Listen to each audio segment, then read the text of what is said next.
আসসালামু আলাইকুম। এখন টেকমেট টিজি চ্যানেলে সবাইকে স্বাগতম। উচ্চ মাধ্যমিক হিসাব বিজ্ঞান প্রথম পত্রের প্রথম অধ্যায় হিসাব বিজ্ঞান পরিচিতির আরও একটি ক্লাসে আমি তোমাদের সাথে আছি মোহাম্মদ স্বপন মিয়া, সহকারী অধ্যাপক, হিসাব বিজ্ঞান বিভাগ, কারমিকেল কলেজ, রংপুর। আজকের ক্লাসে আমরা আলোচনা করব আধুনিক পদ্ধতিতে হিসাবের শ্রেণী বিভাগ। আমরা জানি লেনদেন সমূহ সংগঠিত হওয়ার সাথে সাথে দ্রুতপদ দাখিলে হিসাব পদ্ধতি অনুযায়ী ডেবিট এবং ক্রেডিট বিশ্লেষণ করে আলাদা আলাদা শিরোনামে যে সংক্ষিপ্ত বিবরণী তৈরি করা হয় তাকে হিসাব বলে। আধুনিক পদ্ধতিতে হিসাবকে 5 ভাগে ভাগ করা হয়েছে: সম্পদ হিসাব, ব্যয় হিসাব, আয় হিসাব, দায় হিসাব এবং মালিকানা সত্ত্ব হিসাব।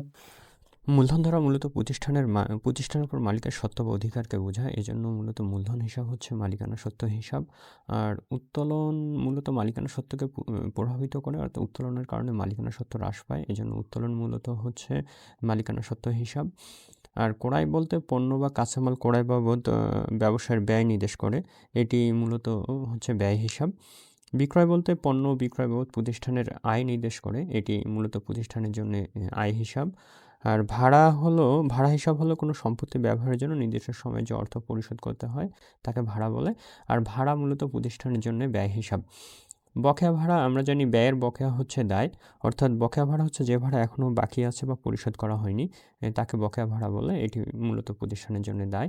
অগ্রিম ভাড়া হচ্ছে কোনো সম্পত্তি ব্যবহারের জন্য যদি আগে আমরা টাকা পরিশোধ করি তাহলে তাকে অগ্রিম ভাড়া বলে। অগ্রিম মূলত প্রতিষ্ঠানের জন্য সম্পদ, তাই এটি সম্পদ হিসাব। আর প্রাপ্ত ভাড়া অর্থ হচ্ছে ভাড়া এখনও পাইনি কিন্তু পাবো, এটি প্রতিষ্ঠানের জন্য আয় নির্দেশ করে, তাই এটি আয় হিসাব। আর প্রাপ্য শব্দের অর্থ হচ্ছে পাইনি কিন্তু পাবো, এটি ভাড়াটিয়ার কাছে এখনও পাওয়া যায়নি কিন্তু পাবো, তাই এটি প্রতিষ্ঠানের জন্য সম্পদ নির্দেশ করে, তাই এটি সম্পদ হিসাব।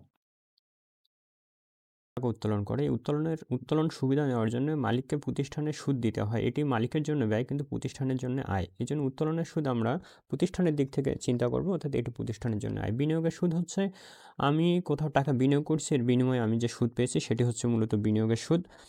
আর হচ্ছে ব্যাংক জমার সুদ বলতে ব্যাংক আমার জমানো টাকার উপর আমাকে যে সুদ দিয়েছে সেটি হচ্ছে ব্যাংক জমার সুদ, এটি আমার জন্য আয়।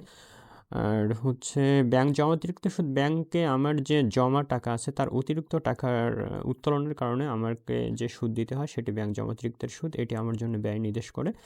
আর ঋণের সুদ, আমি ঋণ নিয়েছি এর বিনিময়ে যে সুদ দিতে হয় এটি আমার জন্য বা প্রতিষ্ঠানের জন্য ব্যয়। আর প্রদত্ত ঋণের সুদ, আমি ঋণ দিয়েছি কিন্তু এর বিনিময়ে আমি সুদ পেয়েছি, অর্থাৎ এটি আমার জন্য আয়। মূলধনের সুদ হচ্ছে মালিকের মূলধন ব্যবহার করার জন্য যে সুদ দিতে হয় তাই হচ্ছে মূলধনের সুদ, এটি মালিকের জন্য আয় কিন্তু প্রতিষ্ঠানের জন্য ব্যয়। আমরা সবসময় প্রতিষ্ঠানের দিক থেকে চিন্তা করে এটিকে আমরা ব্যয় হিসাব ধরবো। শিক্ষানবিশ সালামি, প্রতিষ্ঠান বা ব্যক্তি প্রশিক্ষণার্থীকে শিক্ষানবিশ কাজে সুযোগ দেওয়ার বা অভিজ্ঞতা অর্জনের জন্য যে ব্যয় হয় সেটি হচ্ছে শিক্ষানবিশ সালামি, এটি মূলত আয়। আর শিক্ষানবিশ ভাতা, প্রতিষ্ঠান তার কর্মীদের কাজ শেখানো বা প্রশিক্ষণ দেওয়ার জন্য যে ব্যয় করে সেটি হচ্ছে শিক্ষানবিশ ভাতা, এটি মূলত ব্যয় হিসাব। ক্রয় পরিবহন হলো পণ্য বা কাঁচামাল ক্রয় করে গুদামে নিয়ে আসার জন্য যে ব্যয় হয় এটি মূলত ক্রয় পরিবহন, এটি মূলত প্রতিষ্ঠানের ব্যয় নির্দেশ করে, তাই ব্যয় হিসাব। বিক্রয় পরিবহন বলতে পণ্য বিক্রয়ের উদ্দেশ্যে বিক্রেতার কাছে পৌঁছানোর যে খরচ এটিও মূলত প্রতিষ্ঠানের জন্য ব্যয়। পদেয় নোট, পদেয় শব্দ হচ্ছে দেওয়া হয়নি কিন্তু দিতে হবে, অর্থাৎ একজন ঋণ গ্রহীতা একটা নির্দিষ্ট সময় নির্দিষ্ট পরিমাণ অর্থ পরিশোধের জন্য প্রতিশ্রুতিবদ্ধ থাকে, এটি দায় নির্দেশ করে। পদেয় বিল, পাওনাদারকে দেওয়া একটি লিখিত প্রতিশ্রুতি একটা নির্দিষ্ট সময়ের মধ্যে যা পরিশোধ করা হবে, এটিও দায় নির্দেশ করে। পদেয় বন্ড, সরকার বিনিয়োগকারীর কাছ থেকে যে অর্থ ধার করে সেটি মূলত পদেয় বন্ড, এটি মূলত প্রতিষ্ঠানের জন্য দায় নির্দেশ করে। পদেয় হিসাব হচ্ছে বাকিতে ক্রয়ের ফলে বিক্রেতাকে পরিশোধ করতে বাধ্য থাকে, এটি মূলত প্রতিষ্ঠানের দায়। আর ঋণ বলতে ব্যক্তি বা প্রতিষ্ঠানের কাছ থেকে ধার করা অর্থ, অর্থাৎ এটি প্রতিষ্ঠানের জন্য দায় নির্দেশ করে। সাধারণ খরচ বলে প্রতিষ্ঠানের দৈনন্দিন কার্যক্রম পরিচালনা করার জন্য যে খরচ হয় তাকে সাধারণ খরচ বলে, এটি মূলত ব্যয় নির্দেশ করে প্রতিষ্ঠানের জন্য, তাই এটি ব্যয় হিসাব। আর প্রদত্ত ভ্যাট হচ্ছে ব্যবসা বা প্রতিষ্ঠানে পণ্য বা সেবা ক্রয়ের সময় বিক্রেতা পরিশোধ করে। আসবাবপত্র বলতে মূলত প্রতিষ্ঠানের ব্যবহৃত আসবাবপত্রকে বোঝায়, এটি প্রতিষ্ঠানের জন্য মূলত সম্পদ। শিল্প ব্যাংক ঋণ, অর্থাৎ শিল্প ব্যাংক থেকে যদি আমরা ঋণ গ্রহণ করি তাকে শিল্প ব্যাংক ঋণ বলে, এটি প্রতিষ্ঠানের জন্য মূলত দায়।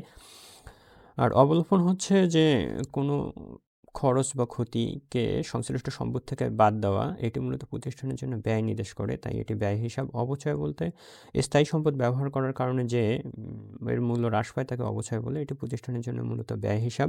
ক্রয়ের উপর বার্তা, প্রতিষ্ঠান যদি কোথাও কোনো পণ্য ক্রয় করে এবং তার উপর যে ছাড় পায় তাকে মূলত ক্রয়ের উপর বার্তা বলে, এটি প্রতিষ্ঠানের জন্য আয় নির্দেশ করে। বিক্রয়ের উপর বার্তা হচ্ছে যে প্রতিষ্ঠান কোনো পণ্য বিক্রি করবে এবং তার উপর যে ছাড় দিতে হয় মূলত তাকে বিক্রয় উপর বার্তা বলে, এটি প্রতিষ্ঠানের জন্য ব্যয়। ভূমি ও দালান কোটা হচ্ছে যে ভূমি এবং তার উপর নির্মিত স্থাপনাকে বোঝায়। এটি প্রতিষ্ঠানের জন্যে মূলত সম্পদ। আর 15% বিনিয়োগ অর্থ হচ্ছে যে প্রতিষ্ঠান যদি কোথাও বিনিয়োগ করে তাহলে 15% হারে সুদ পাবে। এটিও প্রতিষ্ঠানের জন্য সম্পদ। আর বিনিয়োগ হচ্ছে দীর্ঘমেয়াদী লাভের আশায় কোনো সম্পদ ক্রয় বা অর্থ খাটানোকে বোঝায়। এটি প্রতিষ্ঠানের জন্য মূলত সম্পদ নির্দেশ করে, সম্পদ হিসাব। বন্ধকি ঋণ হচ্ছে সম্পদ বন্ধক রেখে ঋণ গ্রহণ করা। এটি মূলত প্রতিষ্ঠানের জন্যে এক ধরনের দায়। আর নগদান অর্থ হচ্ছে যে প্রতিষ্ঠানের নগদ টাকা মূলত যা সম্পদ নির্দেশ করে। ব্যাংক হিসাব হচ্ছে প্রতিষ্ঠানের ব্যাংকে জমাকৃত টাকা যা প্রতিষ্ঠানের জন্য সম্পদ। মণিহারি বলতে মূলত কাগজকালি কার্বনকে বোঝায়। মূলত প্রতিষ্ঠান তার দৈনন্দিন কার্যাবলী পরিচালনা করার জন্য এগুলো ক্রয় করে। এগুলো মূলত প্রতিষ্ঠানের জন্য মূলত ব্যয়। পরিবহন বলতে পণ্য এক স্থান থেকে অন্য স্থানে স্থানান্তরের জন্য যে ব্যয় হয় তাকে পরিবহন ব্যয় বলে। এটি মূলত প্রতিষ্ঠানের জন্য ব্যয়। আর বিবিধ খরচ বলতে প্রতিষ্ঠানের ছোটোখাটো বা অনিয়মিত খরচকে বোঝায় যা প্রতিষ্ঠানের জন্য ব্যয়। আর অনাদায়ী দেনা হচ্ছে প্রাপ্য হিসাবের কাছ থেকে যে অর্থ আদায় হয় না তাকে মূলত অনাদায়ী দেনা বলে। এটি মূলত প্রতিষ্ঠানের জন্য এক ধরনের ব্যয়। আর ইজারা সম্পত্তি হচ্ছে যে একটা সম্পদ একটা নির্দিষ্ট ভাড়ার বিনিময়ে বা চুক্তিভিত্তিক ব্যবহারের অধিকার। এটি মূলত প্রতিষ্ঠানের জন্য সম্পদ। আর পেকিং খরচ হচ্ছে পণ্য পরিবহন বা বিক্রয়ের প্রস্তুত করার জন্য যে ব্যয় হয় তাকে পেকিং খরচ বলে। এটি মূলত প্রতিষ্ঠানের জন্য ব্যয় নির্দেশ করে। বীমা পলিসির জন্য প্রতিষ্ঠানকে যে অর্থ পরিশোধ করতে হয় সেটি মূলত বীমা খরচ। এটি মূলত প্রতিষ্ঠানের জন্য ব্যয় নির্দেশ করে, তাই এটি ব্যয় হিসাব। প্রতিষ্ঠান যখন দেশের বাইরে থেকে কোনো পণ্য আমদানি করে এর বিনিময়ে যে শুল্ক দিতে হয় তাকে আমদানি শুল্ক বলে। এটি প্রতিষ্ঠানের জন্য মূলত ব্যয় নির্দেশ করে, তাই ব্যয় হিসাব। দেশের অভ্যন্তরে উৎপাদিত পণ্য সামগ্রীর উপর সরকারকে যে ট্যাক্স দিতে হয় সেটি মূলত নগদ শুল্ক বা আবগারি শুল্ক। এটি প্রতিষ্ঠানের জন্য ব্যয় নির্দেশ করে, তাই ব্যয় হিসাব। একটা নির্দিষ্ট সময় শেষে প্রতিষ্ঠানের যে পরিমাণ পণ্য অবিক্রিত থাকে তাকে সমাপনী মজুত পণ্য বলে। সমাপনী মজুত পণ্য মূলত প্রতিষ্ঠানের জন্য সম্পদ নির্দেশ করে, তাই এটি সম্পদ। আর অনুপার্জিত আয় হচ্ছে এমন আয়কে বোঝায় যে সেবা প্রদান না করে আয় পাওয়া গেছে, তাই প্রতিষ্ঠানের জন্য এটি মূলত দায় হিসাব। ট্রেডমার্ক হচ্ছে যে কিছু শব্দ, লোগো বা নকশা যা একটা নির্দিষ্ট ব্যবসায় স্বাতন্ত্র্য রক্ষা করে।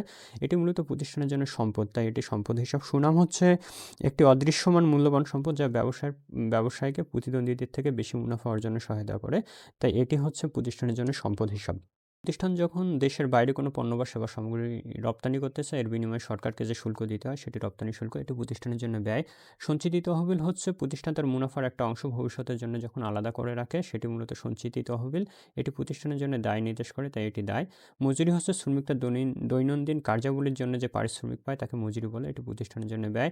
প্রতিষ্ঠানের বিদ্যুৎ, গ্যাস, পানি ইত্যাদি খরচগুলো মূলত হচ্ছে উপযোগ খরচ। এটি প্রতিষ্ঠানের জন্য মূলত ব্যয়, তাই ব্যয় হিসাব। কর হচ্ছে সরকার কর্তৃক প্রতিষ্ঠান বা জনগণের উপর ধার্যকৃত বাধ্যতামূলক অর্থ যা প্রতিষ্ঠানের জন্য ব্যয় নির্দেশ করে, তাই এটি ব্যয়। বিজ্ঞাপন হলো প্রতিষ্ঠানের বিক্রয় বৃদ্ধির জন্য যে প্রচারণা চালায়, তাই হচ্ছে বিজ্ঞাপন। এটি প্রতিষ্ঠানের জন্য ব্যয় নির্দেশ করে। বিলম্বিত বিজ্ঞাপন হচ্ছে যে বিজ্ঞাপন খরচের একটা অংশ যা পরবর্তী বছরগুলোতে যার সুবিধা পাওয়া যাবে। এটি মূলত প্রতিষ্ঠানের জন্য সম্পদ নির্দেশ করে, তাই এটি সম্পদ হিসাব। অভিকর হলো এক ধরনের কর, বিশেষ কোনো সুবিধা প্রাপ্তির জন্য সরকারকে যে কর দেওয়া হয় তাই মূলত অভিকর। এটি প্রতিষ্ঠানের জন্য ব্যয় নির্দেশ করে। এখানে অনুশীলনের জন্য কিছু হিসাব দেওয়া আছে। আধুনিক পদ্ধতিতে তোমরা হিসাবগুলো চিহ্নিতকরণ করবে। পরবর্তী ক্লাসে আমরা আলোচনা করব লেনদেনের অন্তর্ভুক্ত হিসাবসমূহ।